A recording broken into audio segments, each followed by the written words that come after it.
Okay, so this is the beginning. This is our motorcycle safety training course. There's my brother eating. This is at the SPCC, I believe, Community College in Monroe, North Carolina. This is where we took our motorcycle safety training course. That's just our lunch the first day. We know how to do things right. That's my brother on his dual sport. I had the exact same bike. There's my bike. Check out that shot with me in the mirror. Who's cool now? Not me. That's my broken leg. It broke. It broke really good. I told you we do things right. So my bike pretty much laid down and fell to the right.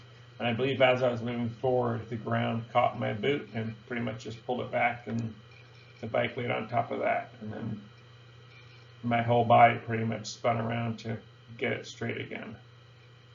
But that was mainly the extent of my injuries. I did have a scrape on my side and then a bump on my arm, which they eventually x-rayed, and it got all nasty and bruised up. You'll see that later.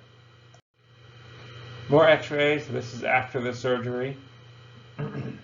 So they put a rod in my leg and bolted everything into place, and then the Tib Fib, the fib they left broke because it's not weight bearing. They left it alone, and it just kind of fills in. More x-rays, all kinds of good angles. There's my arm. That's where I hit the ground. I had a jacket on as well. That is before surgery. They had to set my leg and put a cast on it. And then they x-rayed it, and then they pretty much figured out that it did not set properly, so they had to take the cast off and then put another cast on and set it again. So that was 4 minutes each time of someone pulling on my leg to set it. So that was not pleasant.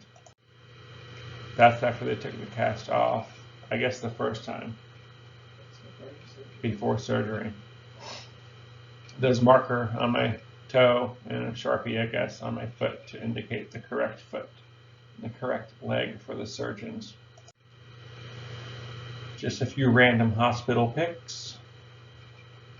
If you zoom in on the picture of just my leg, back behind my heel, that dark spot, I believe, is blood seeping through. After the surgery, my heel would not stop bleeding.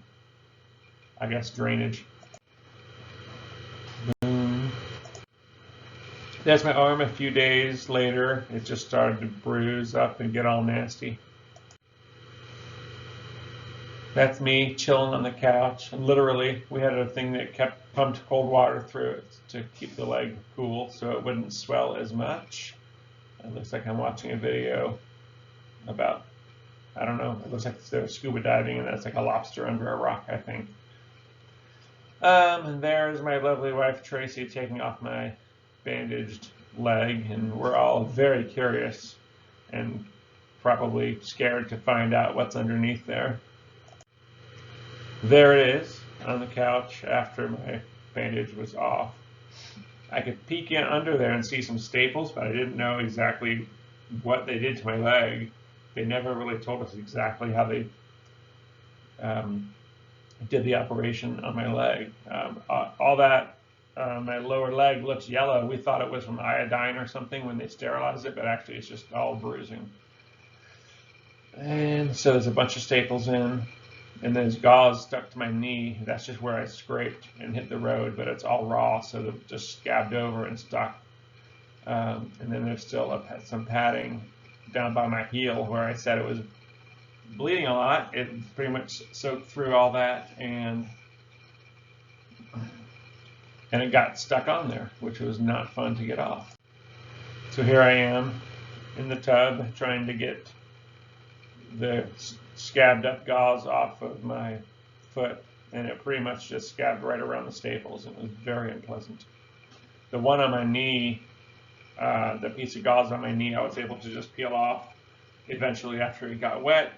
It hurt, but it was not like there's staples in my skin and there's a stab wound there. Hurt. The stuff down by my foot really hurt coming off. In fact, there's a piece still on there in that picture. You can still see a piece. For some reason, wherever it was very painful if it just got bumped. And then eventually, like a day later, it came off. But that is my lovely foot after we got it all cleaned up. So there's staples at the top of my foot, and then on the side right there where they put some screws in, and then at the very bottom of my heel, there's a staple or two there, and on the other side, I believe, that they used for drainage when they were doing the surgery. There it is from the top. And there's two little staples on either side of my thigh, the inside and outside. I believe that was for drainage as well. And there's, after about, what was it, a week? 3 weeks? When did I get my staples out? I think it was 3 weeks I got my staples out, and that was awesome because the staples, especially at the top of my foot, were very uncomfortable. And there I am with my nice, lovely boot that they sent me home with. That's just the sleeve of my motorcycle jacket where my arm hit the ground. Got a little torn up.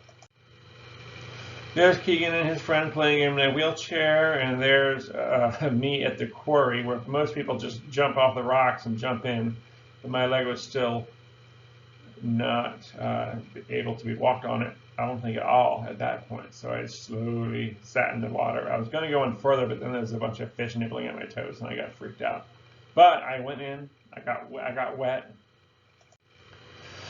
That is me trying on an outfit for my job interview, and that is me cooking. I got a little cabin fever, and I decided to do some cooking. This is when I was able to put some pressure on my boot, but not all of it yet. And there's Keegan photobombing me in the background, my lovely son. That is 10/9 June.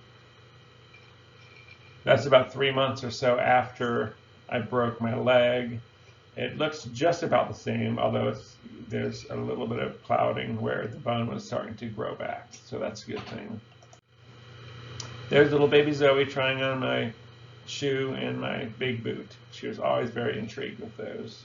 Okay, guys, here we are about a year later. That is what the top of my foot looks like, where all the staples were, where they cut. So there's a screw there that they put in. And what they didn't tell me, maybe it was a good thing, but they don't give us too much information about the surgery. We kind of thought, oh, okay, they're going to put a rod in. And we think, okay, it's like next to or in between the bones. And I guess kind of looking back on it, like why my whole leg was pretty much traumatized and bruised. And what they told me this after at my first appointment. I was like, oh, okay, that's my leg. And I was like, now where's the rod in relation to my leg? And they're like, it's in your bone. And I was like, wow. So that really kind of shocked me to hear that they actually drilled out my tibia. No, my tibia. Tibia. They actually drill out the whole entire bone, and then they insert a rod in the bone, and they attach screws through the bone into the rod to secure everything. So that was a little bit of a shock. I guess I didn't think too much about how they did it. It's not like a surgery that you have planned and can research beforehand. So yeah, the staples at the top of my leg, where the large incision is where they cut, and they pretty much drill out the bone and hammer in the rod, and then the staples down at the top of my foot that you're looking at now, that big one is where they put a screw in, And then the two ones below that, there's two screws there, but there's nothing, they're not connected to a rod. They're just screws that are in the bone to prevent the bone from splitting when they insert the rod, I guess. That's the way they described it. And then on the left, on the inside, right around the corner from that big scar, there's two more screws as well going into the side. So there's three altogether that go into the rod down there. And then we'll move on. And there they are. So you can see the top of my foot there that we were just looking at, and those two screws that went in the rod from the side there. And then that is the top of my knee where they do an incision, and then they put the rod in behind your knee cap or whatever. I don't know how they do it. And then at the top of my shin, there's also two small incisions where they put two screws in to hold it in up top there. So yeah, that's how it goes. But definitely a year later, looking good. And as far as recovery, I would say maybe now, as I'm narrating this, I'm, 15 months? Almost 16. Almost 16 months after the accident. And I would say my leg is, I try to walk as much as I can. We'll do a couple laps around the neighborhood, and that'll be about 2.5 miles. We try to do that every day. It doesn't always happen. I try to walk in the morning, but I try to walk as much as I can. I'd say now I'm probably about 85%, 80 to 85%.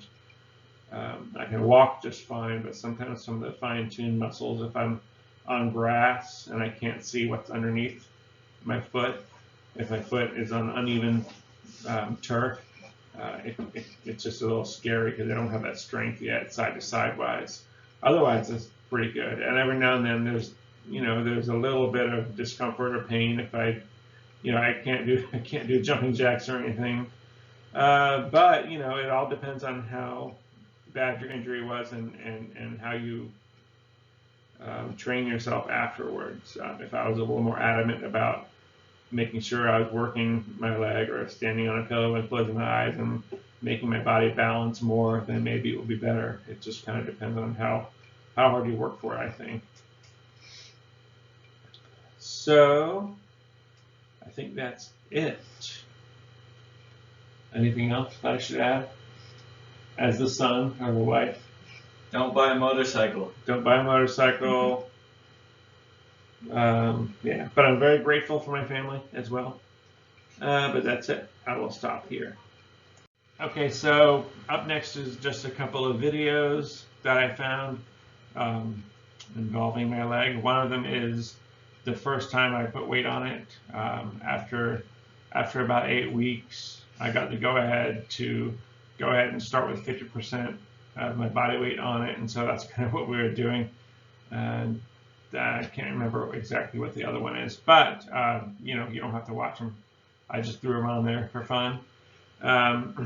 This is just a picture of Keegan messing with my mustache when I was off, not working. I was pretty much just sitting on my butt and didn't have anything to do, so I didn't shave for a while. Eventually, the stuff that grew under the chin became very annoying, so I shaved everything off. I think I told everybody that I was going to go shave it all off, and then I came back out and I left my mustache on. But then a couple of days later, I got I got sick of that too, so I shaved it off as well.